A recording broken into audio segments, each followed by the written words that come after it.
You could not just look out and just see the river. Jennifer Green grew up along the French Broad River. You would have the trees, and then we kept them groomed down or undergrowth so you could see the river. But 1 year ago, that river changed forever. Green was on vacation at the beach when Hurricane Helene caused the floodwaters to rise.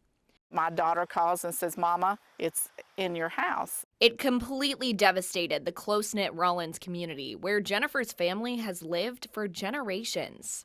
Who knew when we came home that so much would be gone? And all I could think of is, what are we going to do?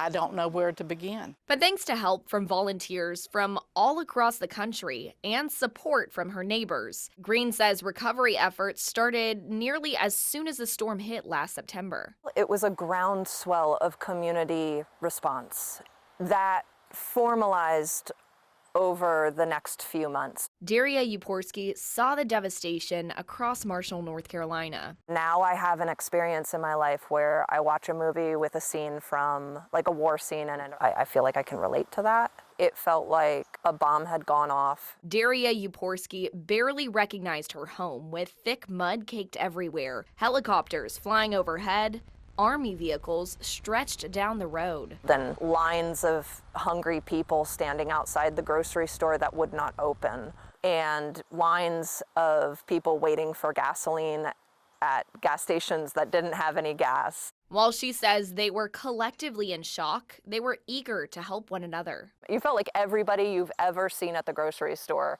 was on the streets helping in some way. It was amazing. And we were all in shock. It felt normal. It felt normal in the sense that this is just what we do.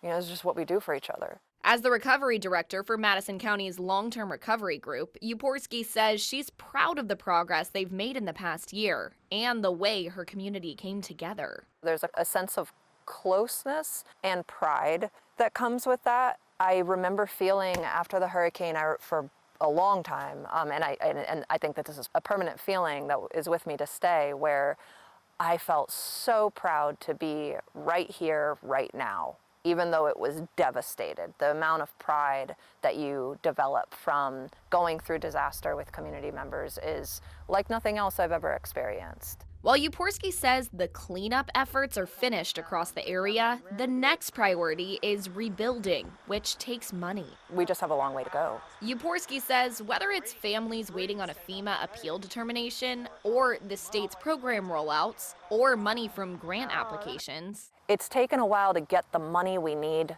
to rebuild. Now, she says that money has finally started to come into the area, which means they need more help to make sure neighbors living in campers or displaced in rental homes stay warm this fall and winter season. We're in the phase of needing skilled volunteers. We have so many projects that just simply aren't about like shoveling out basements anymore and like low to mid skill level. So we really, really are desperate for skilled volunteers coming with project leadership, experienced project leadership. Our project leaders are run ragged right now, trying to oversee so many different projects and make sure that the work that's being carried out is being done in a good way so that we don't have to come back and redo it, and that the homeowner's happy. It applies to people who lost their homes entirely in the hundreds of landslides across the area, and to people whose homes were catastrophically affected by the heavy rain.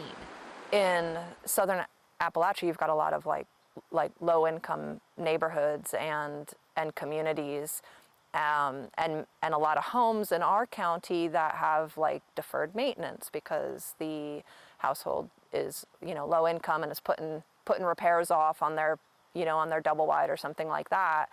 Well, then the hurricane comes and they're not in a floodplain and they didn't get taken out by a landslide, thank God. But just the sheer amount of rain permeated the roof, and their house is a total loss. You know, even though they're not in the floodplain, even though they're still living in it to this day, but the walls are saturated, you know, and the kids are sleeping on soaking wet pillows and every time it rains, you know. So it's just a lot of, I think it's different from a lot of other hurricane issue, you know, hurricane-affected areas. People still need steps built for their house and still things that are still needed down here, and I don't want them to forget that we're still here. Green says the Rollins community has 4 families who are still waiting to have their homes rebuilt. As for Jennifer herself, she recently got news from a local pastor. They said, "We want to build you a home." I got chills. And I didn't know what to say. We're hoping maybe between Thanksgiving and Christmas it will be built and there will be a sign that says a house that God built, because I didn't. I just had faith. And the biggest thing is, and which is so hard for all of us to do, is to wait. It gets so frustrating to have to wait to get things. And this has been such a devastation for Western North Carolina that that's hard to do, is to wait. But it's coming. That faith is what gets her through the tough times. I've always believed God does things for a reason. And I was listening to a pastor on the radio going somewhere, and he made the comment, he says, "I think that God did this to see if we still cared about each other." And I firmly believe that too, is that do we still care enough and love each other enough to help each other? And I can say, amen, yes, we do, or we would not be where we're at right now. If it wasn't for my faith, I don't know what people do without faith. Through the hardest of times, Jennifer says life is slowly getting back to normal. When we started seeing the grass come back and the trees start leafing again, that's when it felt like it was going to be okay and it's going to be normal again. Yeah, but it's not totally normal. It will never be totally normal because we lost so much land on the riverbank and trees. But as the river continues to flow along the new, widened bank, the Rollins community continues pushing forward, getting used to their new normal. In Marshall, I'm Sam Perez.